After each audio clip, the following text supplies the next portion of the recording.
I grew up in New England and I love architecture. My wife and I were in Chicago a few years ago and took that boat tour where you see all the tremendous influence of international architects on this city. I'd had some experience renovating a beautiful brownstone in Cambridge on the National Register of Historic Places. I just knew that if I ever had the chance to do it on an even grander scale, it would allow me to take advantage of my more creative and visual side, and what better place to do it than in this great city. Turned out we were not going to move here after all, and so instead of moving into this home that is really the culmination of everything I always wanted a house to be, it's going to be on the market, hopefully for somebody else to love and enjoy.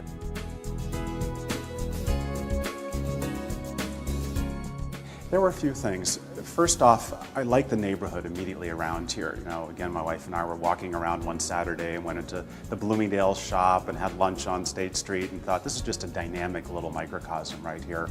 Second, the idea of a house was very important to me. I grew up in a classic three-story house, and I really thought that if you were going to live in the city but truly have a home, you needed to have that kind of vertical separation. So one person could be downstairs doing their thing, and somebody else could be up on the third floor, and and if the kids were running around, you could actually have some privacy.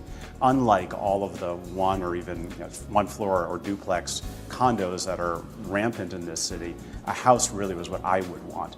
But second, I loved the idea of being elevated off the ground, 140 feet up, where you've got all of this airspace and light and privacy, and all the security and conveniences of being in a condominium at the same time.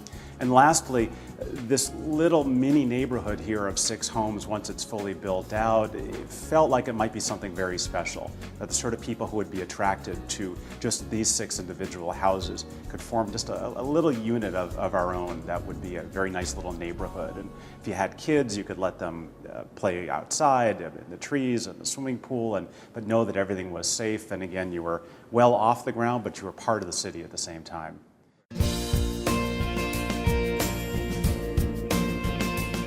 The idea of somebody like Lauren was presented to me.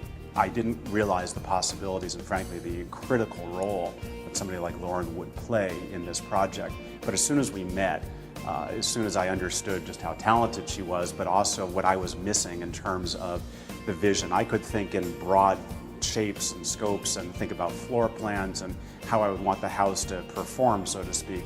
But when it came to thinking about 8'6" doors and the importance of certain colors and ultimately everything, Lauren became my complete partner in this project, and there's no way it could have been realized without her.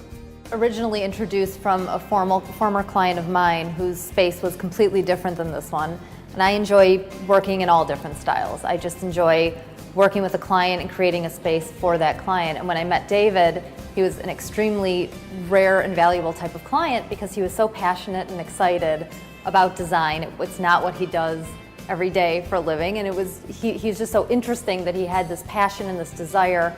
And I think he just needed me to introduce him to some of the sources and guide him through it. And I think together, I couldn't have created it without his passion and his hard work. And I think the two of us together as a team was a very exciting relationship.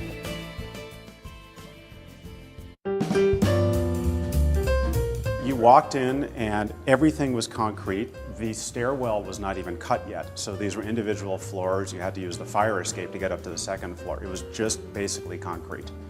There was obviously electricity and plumbing that was set to come in, but they were over in the corner there, and this is as though we were doing new construction. The only thing that was here was basically a shell and a bunch of I-beams, obviously, for support. It's not for the faint of heart. Anyone who thinks they can buy raw space and create something to the level that only they would be satisfied with, they have to realize that this is, things happen.